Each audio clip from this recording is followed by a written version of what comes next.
Hi అండి. 'ప్రేమ మందిరం' 16వ భాగం వినండి. ఆంటీని చూసిందట సంజన అన్నాడు నిఖిల్.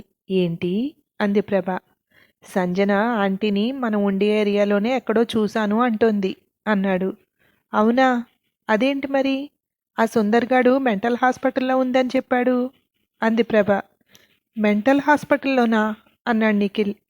ఏం చెప్పాలో అర్థం కానట్టు చూస్తోంది ప్రభ. ఏమో, నాకైతే ఎక్కడో చూసినట్టుంది అంది సంజన నిఖిల్ మాటని సమర్థిస్తూ. చెప్పండి నానమ్మ, ఎందుకున్నారు ఆంటీ మెంటల్ హాస్పిటల్లో? అక్కడున్నారని తెలిసి మీరే వెళ్ళలేదెందుకని అన్నాడు నిఖిల్. నన్నేమీ అడక్కు, నేను చెప్పలేను. ఇంటికి వెళ్ళాక మీ నాన్నమ్మని అడుగు. తాతయ్యకి తెలియదు, ఆయన ముందు ఈ మాటలేం మాట్లాడకండి. రండి భోజనం చేద్దాం అంది. విష్ణుకి ప్రభా చెప్పింది అని తెలిస్తే మొత్తం చెప్పేస్తాడు అనే భయంతో. తాతయ్యకు తెలీదా అన్నాడు నిఖిల్. నన్ను ఇంకేమీ అడక్కు, ఇంటికి వెళ్ళి మీ నాన్నమ్మని అడుగు, తనన్నీ కరెక్ట్గా చెప్తుంది. నువ్వు నన్ను అలా గుచ్చి గుచ్చి అడుగుతుంటే ఏం చెప్పాలో ఎలా చెప్పాలో కూడా అర్థం కావట్లేదు అంది. సరే, నేను ఇంటికి వెళ్తున్నానైతే. ఇప్పుడు భోజనం అది ఏమొద్దు. మీకు తెలుసు, నాకేదైనా ఉందంటే తెలుసుకునే వరకు తోచదని. సగం సగం చెప్పి వదిలేయకండి, పూర్తిగా చెప్పండి. లేదంటే నేనే ఇంటికి వెళ్తాను, నానమ్మని అడిగి తెలుసుకుంటాను అన్నాడు. మీరిప్పుడు ఇలా వెళ్ళిపోతున్నారంటే తాతయ్యకి ఏమని చెప్పను? కొంచెం తినేసి వెళ్ళరా అంది బ్రతిమాలినట్టు. నేను తిని వెళ్ళాలంటే నువ్వు నానమ్మకి ఫోన్ చేయకూడదు, నేను ఇంటికి వెళ్ళే వరకు అన్నాడు. ఇదేంటి మళ్ళీ? ఇదొకటా? సరే, నేను ఫోన్ చేయను, రా వచ్చి భోజనం చెయ్యి అంది. సరే వస్తున్నాను అన్నాడు. ప్రభా కిచెన్లోకి వెళ్తూ రమావతికి మెసేజ్ చేసింది. నేను నోరు జారాను. నా కూతురు మెంటల్ హాస్పిటల్లో ఉందని చెప్పేశాను. సంజన గురించైతే ఏం చెప్పలేదు. ఈ మెసేజ్ చేసినట్టు కూడా వాడికి తెలియకూడదు. వాడు ఇంటికి వచ్చే వరకు నీకు ఫోన్ చేయకూడదు అని మాట తీసుకున్నాడు అని మెసేజ్ పెట్టింది. నేను చెప్పాను, చూసావా, ఇంకా కొంచెం గట్టిగా అడిగితే మొత్తం చెప్పేస్తుంది. కానీ ఎందుకో కొంచెం దాస్తోంది అన్నాడు నిఖిల్. నడండి వెళ్దాం, బాగోదు. ఇక్కడే ఉండిపోతే మరీ భోజనానికి కూడా బతిమాలించుకున్నట్టు ఉంది అంది సంజన ఆ రూమ్లో నుండి బయటకు వస్తూ. మనిషితో అన్నీ టేబుల్పై పెట్టిస్తూ రండి భోజనానికి అంది ప్రభ. ముగ్గురు వచ్చారు. ప్రభ వడ్డిస్తుంటే సైలెంట్గా తింటున్నారు. మాటలు రానంత బాగుందా ఫుడ్డు? లేదంటే ఎలా తినాలిరా బాబు అని ఆలోచించుకుంటూ తింటున్నారా? ఏంటి సైలెంట్ అన్నాడు విష్ణు. వాళ్ళిద్దరికీ ఇంటి మీద ధ్యాస మళ్ళింది.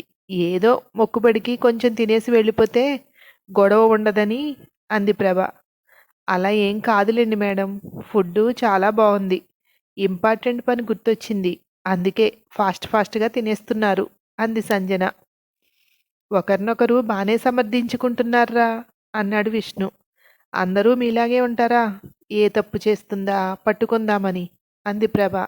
అదేంటి, నేను నిన్ను అంత టార్చర్ పెడుతున్నానా? మరి అంత టార్చర్ పెడుతుంటే ఇన్నాళ్ళు నాతో ఎందుకు కలుసున్నావు అన్నాడు విష్ణు. అదే మరి తాళిబంధం, కట్టించుకునేటప్పుడు ఏం తెలీదు. అదొకసారి మెడలో పడ్డాక కట్టిన వాడితోటే ప్రపంచం. మంచైనా చెడైనా వాడితోటే జీవించాలి అనుకుంటుంది. ఆనాటి నుండి ఈనాటి వరకు అదే కొనసాగుతోంది. ఇప్పుడు కొంతమంది దాన్ని మార్చేస్తున్నారనుకోండి. నేనింకా కోవలోకి రాలేదు అంది ప్రభ. చూసావా అమ్మా, నేను టార్చర్ చేస్తున్నానంటుంది. నేనన్న చిన్న మాటకి ఎంత చెప్పిందో. ఇప్పుడు అర్థమైందా ఎవరి వల్ల ఎవరు సఫర్ అవుతున్నారో అన్నాడు విష్ణు. నవ్వొచ్చింది వాళ్ళిద్దరూ చిన్నపిల్లల్లా మాట్లాడుకుంటుంటే. నువ్వు మాత్రం తణుకులా ఉండకమ్మా. నీకు నిఖిల్ టార్చర్ చేస్తున్నాడు అనిపిస్తే అప్పుడే చెప్పు. నువ్వు ఈ మాట అంటుంటే నాకు కష్టంగా ఉంది అని. అంతేకాని ఇన్ని సంవత్సరాలు అయిన తర్వాత ఎప్పుడో ముసల్దాని అయ్యాక చెప్పడం కాదు అన్నాడు విష్ణు ప్రభను చూస్తూ. నాకు కూడా అర్థమవుతుందిలేండి. నేనన్న మాటకి ఇంకా మీరు సాగదీస్తుంటే వాళ్ళకి అర్థమవుతుంది ఎవరేంటి అనేది అంది ప్రభ. భోజనాలయ్యి బయటకు వస్తూ మేం బయలుదేరతాం అన్నాడు నిఖిల్. ఏంట్రా తొందర? ఈసారి వచ్చినప్పుడు ఇలా వచ్చి అలా వెళ్ళిపోయేలా కాదు, మార్నింగ్ వచ్చేయండి, నైట్ వరకు ఉండేలాగా. ఇలా అయితే అసలు ఉన్నట్టే లేదు నాకు అన్నాడు విష్ణు. అలాగే తాతయ్య, ఉంటాం. అంటూ బయటకు వస్తుంటే కూడా వస్తున్న ప్రభతో నాకు మాటిచ్చావు మర్చిపోకూడదు అని ఇద్దరూ బయలుదేరిపోయారు. నాకెందుకో అనుమానంగానే ఉంది. వీళ్ళమ్మాయి నాకు తల్లి. తనకి మెంటల్ ఉండడం వల్ల తన నుండి ఎవరైనా నన్ను వేరు చేశారా అంది సంజన. తెలుసుకుందాం, కంగారు పడుకు, ఒక్కొక్కటిగా మొత్తం అన్నీ తెలుస్తాయి అన్నాడు. నాకైతే ఏమీ అర్థం కావట్లేదు. చిన్న అనుమానం వచ్చింది వాళ్ళిద్దరి మాటల మధ్య నాకు. నైట్లోపు అల్లుకున్న కథ ప్రకారం ఆవిడ నా తల్లి. ఆవిడకి ఏదో అయ్యింది. ఆవిడ హాస్పిటల్లో ఉంది. ఇలానే ఇంటివన్నీ అనిపిస్తున్నాయి. అదే నిజమైతే నేనేం చెయ్యాలి ఆలోచిస్తోంది సంజన. ఏంటి అంత ఆలోచిస్తున్నావు? ఈ విషయాలేమీ ఇంకెవరితోటి చర్చించకు, మనమే తెలుసుకుందాం అన్నాడు. అమ్మకి కూడా చెప్పను. చెప్పే ఉద్దేశం ఉంటే ముందే చెప్పేసేదాన్ని. నిజాలన్నీ తెలిసిన తర్వాతే చెప్తాను. మేడంని కూడా మీరు నా గురించి ఏం అడక్కండి. నేను ఆ మాటలు విన్నాను అని వాళ్ళకి తెలియకూడదు. తెలిస్తే ఇక మనకి ఏ విషయం తెలియకుండా జాగ్రత్త పడతారు అంది. చెప్పను, ఓన్లీ ఆంటీ గురించే అడుగుతాను. రేపు ఎలాగో నేహ అనుకున్నాం కదా, తన దగ్గర ఎంతో కొంత ఇన్ఫర్మేషన్ దొరుకుతుంది మనకి అన్నాడు. కారు దిగి లోపలికి వస్తుంటే రమావతి అక్కడే ఉంది. ఏంటి అప్పుడే వచ్చేశారు అంది. సుమా ఆంటీ మెంటల్ హాస్పిటల్లో ఎందుకుంది అన్నాడు నిఖిల్ సూటిగా. అదే తెలియటం లేదు. ఏంటి నీకెవరు చెప్పారు? లోపలికి రాకుండానే అడిగేస్తున్నావు. నీ దగ్గర ఏమైనా దాస్తున్నాను అనుకుంటున్నావా అంది రమావతి. ఇన్నాళ్ల నుండి ఎంత ప్రయత్నించినా దొరకంది ఇప్పుడు ఎలా తెలిసింది నీకు? వాళ్ళనే కొంచెం గట్టిగా అడిగుంటే ఏ హాస్పిటల్ అనేది తెలిసేది కదా అన్నాడు నిఖిల్.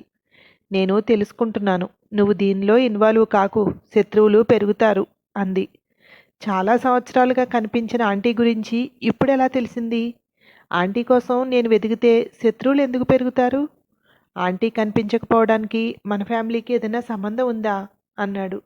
ఒకేసారి ఇన్ని ప్రశ్నలా? రేపు ఉదయం మాట్లాడుకుందాం, వెళ్ళి పడుకోండి. సంజన, సావిత్రి ఇంటికి వెళ్ళింది. రేపు మార్నింగ్ వస్తానంది. నువ్వు వచ్చే వరకు ఉండి వెళ్తానంది, కానీ ఎందుకు అంతసేపు వెయిట్ చేయించడం అని నేనే పంపించేశాను అంది. సరే మేడం అంది సంజన లోపలికి వెళ్తూ. నిఖిల్ రామావతి పక్కనే కూర్చుంటూ, ఏం జరిగింది నానమ్మ? టెన్షన్ పడుతోంది ప్రభా నానమ్మ. నువ్వేమో నాకు చెప్పకుండా దాయాలనుకుంటున్నావు.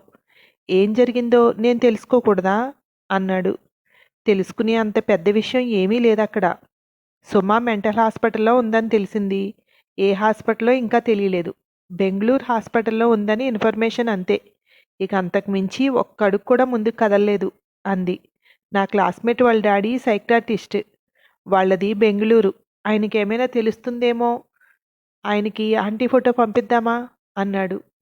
తను అలా అవ్వడానికి కారణం ఎవరు? తనకి హాస్పిటల్లో ఎవరికీ తెలియకుండా ఎందుకు ఉంచారు? ఇవన్నీ తెలియకుండా మనం ఇన్వాల్వ్ అవుతున్నాము అంటే కనపడకుండా మళ్ళీ ఇంకో ప్లేస్కి షిఫ్ట్ చేయొచ్చు. ఇన్ని రోజులు ఎవరికీ తెలియకుండా అలా ఉంచారంటే ఏదో ఉంది అంది. సరే, నువ్వు ఆలోచించు. నువ్వు చెప్పు, అడగమంటే వాడిని అడుగుతాను. లేదా కలిసి వెళ్దామంటే చెప్పు, నేను తీసుకువెళ్తాను. నువ్వు ఆలోచించుకో. గుడ్ నైట్ అంటూ లోపలికి వెళ్ళిపోయాడు. నువ్వు అనుమానించింది నిజమే అనిపిస్తోంది నాకు అన్నాడు లోపలున్న సంజనాన్ని చూస్తూ. ఎప్పుడు తెల్లవారుతుందా, ఎప్పుడు నేహా వస్తుందా అని చూస్తున్నాను అంది సంజన. ఉదయం లేచి రెడీ అయ్యి ఇంట్లోకి బయటికి తిరుగుతోంది సంజన. సావిత్రి కోసమా కారు పంపించినా అంది రమావతి. వద్దు మేడం, ఊరికే ఏం తోచక ఇక్కడిక్కడే వాకింగ్ చేస్తున్నాను. నిఖిల్ బాబు ఇంకా లెగలేదు, అందుకే. అమ్మకి ఈ రోజు నుండి అవసరం లేదని చెప్పేద్దాం. ఎందుకంటే నేను ఈరోజు కంపెనీకి వస్తాను అంది. నేహా రావడం చూసి, గుడ్ మార్నింగ్ నేహా అంది Sanjana. Hi Sanjana, very good morning అంది నేహ. నేహాన్ని చూసిన వెంటనే ఆనందంతో వెలిగిపోతున్న సంజన ముఖాన్ని చూస్తూ కొంచెం ఆప్యాయంగా మాట్లాడేసరికి, పాపం పిచ్చిపిల్ల, ఎప్పుడు ఎలా ఉంటుందో దీనికి తెలియదు. ఒకసారి నీకు ఫ్రెండ్ అంటుంది, ఇంకోసారి ఎనిమీని అంటుంది. నిన్న అభిమానంగా మాట్లాడిన ప్రభావం అనుకుంది రమావతి. సంజన రూమ్లోకి వెళ్తుంది. నేను నీకోసం వస్తే నువ్వు వెళ్ళిపోతున్నావేంటి అంది నేహ. అంటే మీరిద్దరూ మాట్లాడుకుంటారేమోనని. నీకు ఇష్టం ఉండదు కదా మధ్యలో ఎవరైనా ఉంటే అంది సంజన. అది ఒకప్పుడు. అప్పుడు నువ్వు ఎంప్లాయీగా వచ్చావు, అందుకే వెళ్ళిపోమన్నాను. ఇప్పుడు నువ్వు ఈ ఫ్యామిలీలో మెంబర్. మా బావని పెళ్లి చేసుకుని నాకు అక్క అయిపోయావు. అయినా పద, బావ ఇంకా లేవలేదా అంటూ సంజన వెనకే నడిచింది.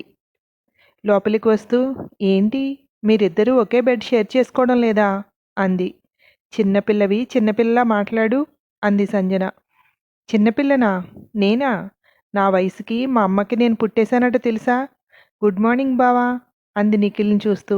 అమ్మో, టైం ఎంత అయింది, నన్ను లేపచ్చు కదా అన్నాడు సంజనాని చూస్తూ. నిఖిల్ బాబు, మీరు తెల్లవారుజాము నుండి ఫైటింగ్ చేస్తున్నారు ఎవరితోనో. అసలే కాలు నొప్పి ఇంకా తగ్గలేదు. ఏ చెయ్యన్నా విరిచేస్తారేమోనని నేను ఈ సోఫాలో పడుకున్నాను అంది. నేను అర్జెంటుగా ఫోన్ చేసుకోవాలి, నా ఫోన్ ఇలా ఇవ్వు అన్నాడు. వాళ్ళిద్దరినీ చూస్తూ కూర్చుంది నేహ. నా ఫోన్ ఛార్జింగ్ పెట్టలేదా? నీ ఫోన్ ఇవ్వు ఒకసారి అన్నాడు తన ఫోన్ పక్కన పడేస్తూ. ఎక్కడ పెట్టాను అని వెతుకుతోంది సంజన. బావా ఇదిగో, నా ఫోన్తో మాట్లాడు అంటూ ఫోన్ తీసుకువెళ్ళి ఇచ్చింది. లాక్లో ఉంది అన్నాడు నిఖిల్. నీ పేరే నిక్కీ అంది నేహ. ఆ మాట విన్న వెంటనే సంజన నేహ వంక చూసింది. దేవుడు ఏదో తారుమారు చేశాడులే, లేకపోతే నీ ప్లేస్లో నేనే ఉండాలి అంది నేహ. మీ ఇద్దరికి ఇంత ఫ్రెండ్షిప్ ఎప్పటి నుండి? బయటికి వెళ్ళండి, ఇంపార్టెంట్ మ్యాటరు. మీరిద్దరూ వెనక మాట్లాడుతూ ఉంటే వాళ్ళకి వినిపిస్తాయి మాటలు అన్నాడు. నేహ, మొన్న పెట్టిన రోజు ప్లాంట్కి ఫ్లవర్ వచ్చింది, చూస్తావా అంది సంజన. నీకు పువ్వులంటే ఇష్టం కదా అంది సంజన బయటికి వెళ్తుంటే కూడా వెళ్తూ. వాట్సాప్ ఓపెన్ చేశాడు. రమావతికి నేహ పంపించిన మెడికల్ స్లిప్ కనిపిస్తోంది. దానికి దానిని తనకు పంపించుకుని దాన్ని మళ్ళీ డిలీట్ కొట్టేశాడు. ఇంకేమీ అనుమానించేవిగా కనిపించలేదు. మేనేజర్కి ఫోన్ చేసి మెయిల్స్ వచ్చాయేమో ఒకసారి చెక్ చేయి, ఇంపార్టెంట్ ఉంటే నాకు ఫార్వర్డ్ చెయ్యి అని కాల్ కట్ చేసి మొబైల్ అక్కడే బెడ్ మీద పెట్టి స్నానానికి వెళ్ళాడు. తోటలో ఉన్న పువ్వులన్నిటినీ చూపిస్తూ వాటి గురించి మాట్లాడుతోంది సంజన. ఈరోజు ఎర్లీగా రెడీ అయ్యావు, హుషారుగా కనిపిస్తున్నావు, కంపెనీకి వెళ్తున్నావా అంది నేహ. అవును, ఇన్ని రోజుల నుండి వెళ్ళలేదు కదా అంది. నీకు ఆ జాబ్ అంటే ఇష్టమా అంది.